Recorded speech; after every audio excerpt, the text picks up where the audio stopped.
ڈر نہیں ہوتا، کیونکہ وہ جانتے ہیں، انہیں اس بات کا اعتقاد ہوتا ہے، انہیں اس بات کا یقین ہوتا ہے کہ اب اللہ سے ہمیں پیار ہو گیا ہے، اب جو ہمارا دشمن ہے وہ ہمارا دشمن ہی نہیں، من عاد لی ولیا فقد آذنتہ بالحرب، جو میرے ولیوں سے دشمنی رکھتا ہے اللہ ارشاد فرماتا ہے میں اس کے خلاف اعلان جنگ کرتا ہوں۔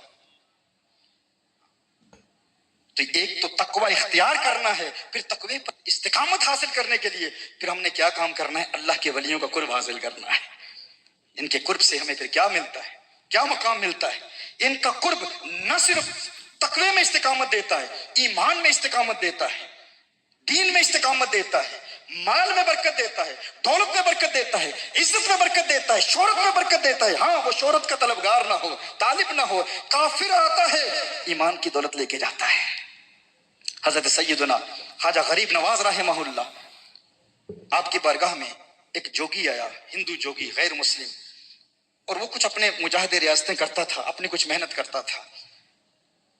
خواجہ غریب نواز کی بارگاہ میں آیا، اور غیر مسلموں کو بھی کبھی کبھی کچھ ان کی بھی سکس سینس، چھٹی حس، کچھ لطائف ان کے بھی کھل جاتے ہیں کچھ مجاہدوں کے ذریعے، لیکن وہ علم غیب نہیں ہوتا، وہ یقینی علم نہیں ہوتا۔ اللہ تعالیٰ انہیں بھی کچھ نہ کچھ علم دے دیتا ہے، لیکن وہ قطعی علم نہیں ہوتا، اسے ہم علم غیب نہیں کہتے۔ اس نے خواجہ غریب نواز کو دیکھا تو کبھی آگے سے دیکھ رہا ہے، کبھی دائیں جانب سے دیکھ رہا ہے، کبھی بائیں جانب سے دیکھ رہا ہے، کبھی پیچھے سے دیکھ رہا ہے، ارد گرد ان کے گھوم رہا ہے۔ خواجہ غریب نواز فرماتے کیا دیکھ رہے؟ اس نے کہا ہے معین الدین میں حیران ہوں، تیرے جسم کا ڈھانچہ تو انسانوں والا ہے، لیکن میں تیرے باطن میں دیکھ رہا ہوں، مجھے ہر طرف نور ہی نور نظر آ رہا ہے، روشنی ہی روشنی نظر آ رہی ہے۔ ظاہری جسم تو تیرا انسانوں والا ہے، لیکن اندر تو تیرے نور ہی نور ہے، روشنی ہی روشنی ہے، نہ تیرے اندر بغض ہے، نہ تیرے اندر کینہ ہے، نہ کسی کے لیے عداوت ہے، نہ کسی کے لیے نفرت ہے، اندر نور ہی نور نظر آ رہا ہے۔ لیکن ایک چیز مجھے پریشان کر رہی ہے۔ کہا کیا چیز پریشان کر رہی ہے؟ کہا تیرے دل پر ایک سیاہ داغ نظر آ رہا ہے۔ وہ ہندو جوگی کہتا ہے ایک سیاہ داغ نظر آ رہا ہے تیرے دل پر۔ تو خواجہ غریب نواز علیہ الرحمہ نے فرمایا یہ داغ بھی دور ہو جائے گا۔ کہا کیسے دور ہوگا؟ کہا تو کلمہ پڑھ مسلمان ہو جائے، یہ بھی دور ہو جائے گا۔ اس نے کہا معین الدین داغ تیرے دل پر، کلمہ میں پڑھوں، میرا کلمہ پڑھنے سے تیرے دل کا داغ کیسے دور ہوگا؟ تو خواجہ غریب نواز نے فرمایا دیکھ یہ داغ اور کسی کو نظر بھی تو نہیں آیا نا، نور بھی تجھے نظر آیا، داغ بھی تجھے نظر آیا، تو کوئی تو حکمت ہے نا، کوئی تو حکمت ہے۔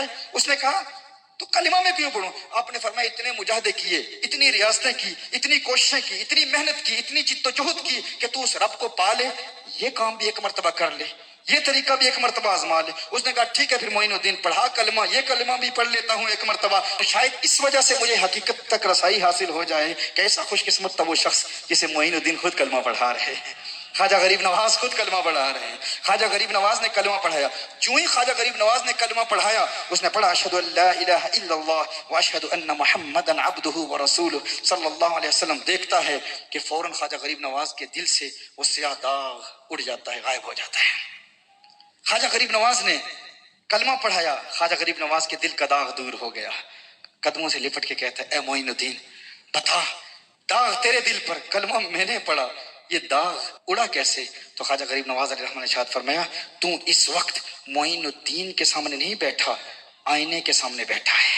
ہم اولیاء کی جماعت آئینے کی طرح ہوتی ہیں، ہم آئینے کی طرح ہیں۔ تو معین الدین کے سامنے نہیں، آئینے کے سامنے بیٹھا ہے۔ تو معین الدین کے دل کے سیاہ داغ کو نہیں دیکھ رہا تھا، تو اپنے دل کے سیاہ داغ کو دیکھ رہا تھا۔ یہ تیرے اندر کفر کا داغ تھا جو تجھے معین الدین کے آئینے سے نظر آ رہا تھا۔ معین الدین نے تجھے تیرا کفر دکھایا، تو نے کلمہ پڑھا، تیرا داغ دور ہو گیا، تو نے سمجھا میرا داغ دور ہوا، اور میرا نہیں دور ہوا۔ اللہ نے تیری مقدر میں کلمہ لکھا تھا لیکن ملا معین الدین کے وسیلے سے۔ یہ ان کی فراست ہوتی ہے اہل اللہ کی۔ ان کے قرب سے بے ایمان آئے تو ایمان کی دولت حاصل کر کے جاتا ہے۔ خواجہ نظام الدین اولیاء محبوب الہی بیمار ہو گئے، ایک پنڈت آیا دم کرنے کے لیے۔ خواجہ نظام الدین اولیاء محبوب الہی کو دم کرنے کے لیے ایک پنڈت آتا ہے اور دم کرتا ہے، فوراً ٹھیک ہو جاتے ہیں۔